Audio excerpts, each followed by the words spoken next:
Beaucoup d'images stéréotypées sont encore accolées aux sorciers, et ce, dans une société étrange qui oscille entre matérialisme désacralisé et bigoterie religieuse. L'aura subversive du sorcier est inhérente à sa position. Il est en marge des systèmes socio-culturels, se disant détenteur des clés d'interprétation officielles du réel. Qu'on ne s'y trompe pas, le magicien constitue encore une menace symbolique pour les instances officielles.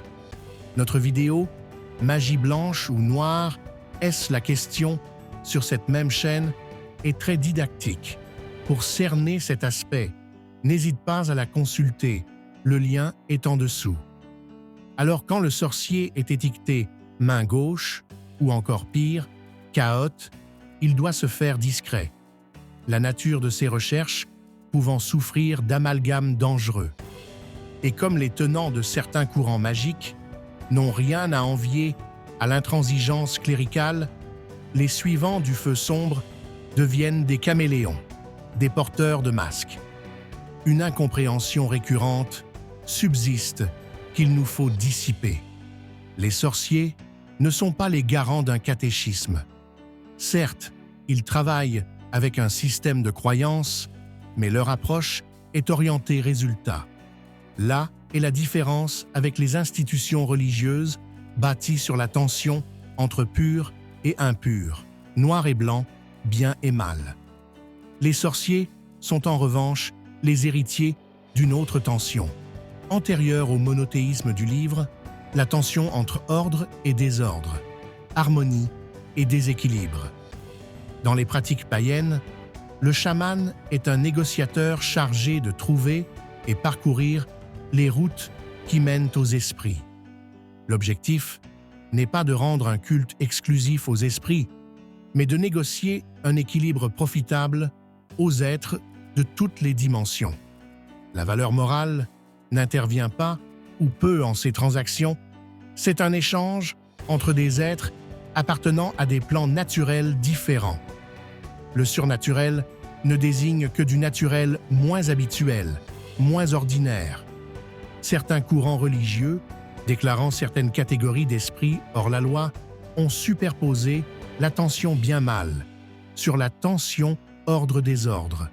Les démons faisant initialement partie de l'ordre naturel ont entraîné dans leur chute les guérisseurs, rebouteux, chamans, médiums, bref tous les intermédiaires du sacré non reconnus par les prêtres estampillés purs. Contrairement au clergé qui bannit, chasse et rejette, chercher à rétablir un équilibre entre visible et invisible est un modèle inclusif, qui n'a pas pour but de contrôler les forces impliquées. Le sorcier fait corps avec ses énergies. Il plonge dans le courant sans construire un barrage. Contacter les esprits goétiques est une prise de risque, basée sur la confiance, comme dans toute relation en fait. Voici quelques petites réflexions générales sur le travail et la vie de sorcier. Le sorcier ne défend aucun dogme. Il possède ses propres balises, en partie ancrées dans des pratiques et discours partagés avec d'autres, mais ne défend aucun paradigme abstrait et universel. Il se concentre sur les effets symboliques et réels de son travail. Le sorcier travaille généralement pour lui-même.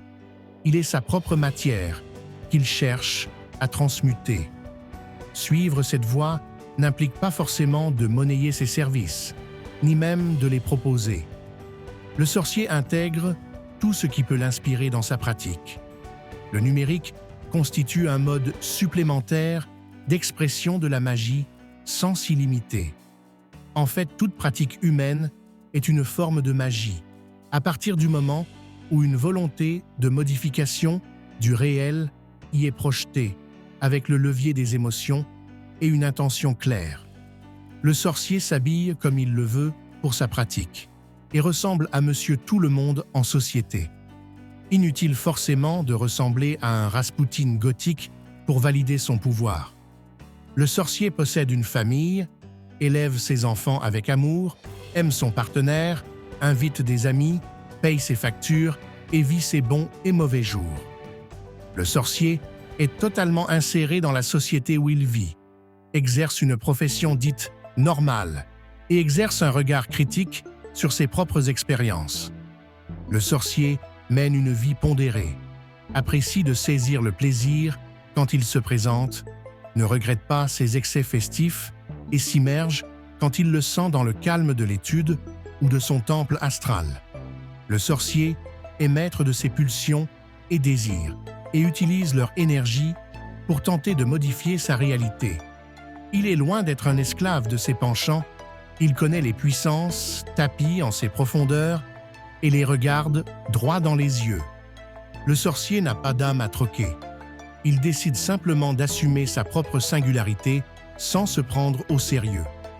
Le sorcier est au prêtre ce que le rap ou le métal sont à la musique classique. Un élan vital, non bridé par les conventions.